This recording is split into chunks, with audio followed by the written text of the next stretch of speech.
कटिहार में national movement for old pension scheme के banner तले शिक्षकों ने समाहर नाले के पास एक दिवसीय भूख हड़ताल कर सरकार को सीधी चेतावनी दे दी।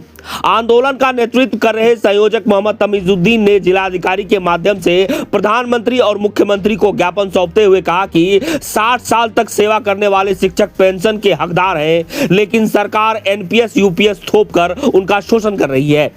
तमीजुद्दीन ने नेताओं पर तंज कसते हुए कहा कि विधायक और सांसद बनते ही उन्हें आजीवन पेंशन और भत्ता मिल जाता है, लेकिन देश का भविष्य गढ़ने वाले गुरुओं को बुढ़ापे में भी असुरक्षा झेलनी पड़ती है।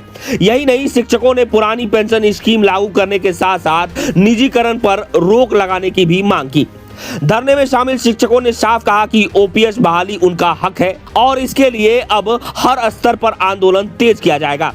भूख हड़ताल के जरिए दिए गए इस संदेश ने सरकार को साफ संकेत दे दिया है कि अगर ओपीएस लागू नहीं हुई तो आने वाले दिनों में सड़क से सदन तक इस लड़ाई की गूंज सुनाई देगी। ये उपवास सहधरना है। हमारे देश में 2005 में पुरानी पेंशन स्कीम को ख़त्म किया गया और इस तरह से ख़त्म किया गया कि खुद अब जिसने ख़त्म किया वो अपने लिए रखा और 60 वर्ष के उम्र तक जो हम सेवा देंगे और निम्न वेतन भोगी हम लोग कर्मी हैं, हमारे लिए हटा दिया गया। आखिर हमारा बुढ़ापा कैसे बीतेगा? उस ओपीएस अर्थात ओल्ड पेंशन स्कीम की जगह में एनपीएस लाया गया और जब एनपीएस का भी विरोध हुआ, ओपीएस की मांग हुई, तो उसको यूपीएस में कन्वर्ट करके दूसरा कान पकड़ने का प्रयास किया गया।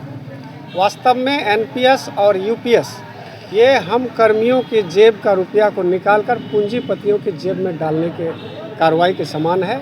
हम लोग इसका विरोध करते हैं और माननीय प्रधानमंत्री, माननीय मुख्यमंत्री से आग्रह करते हैं कि जिस तरह आप पुरानी पेंशन ले रहे हैं, एक दिन का सेवा पर भी 60 वर्ष की सेवा करने वाले हम कर्मियों को भी पुरानी पेंशन से आच्छादित की जाए। दूसरी कि जो अमीरी और गरीबी का खाई बढ़ रही है वो निजीकरण के कारण बढ़ रही है। गरीब तबके का जो बाल बच्चे हैं उनका भविष्य अंधकारमय हो रहा है, वो मजदूर बन रहे हैं। इसी की वजह से हमारे सरकारी संस्थानों को भी कमज़ोर किया जा रहा है ताकि ना वो पढ़ सके और ना वो रोज़गार मांग सके, ना अच्छे पद पे जा सके।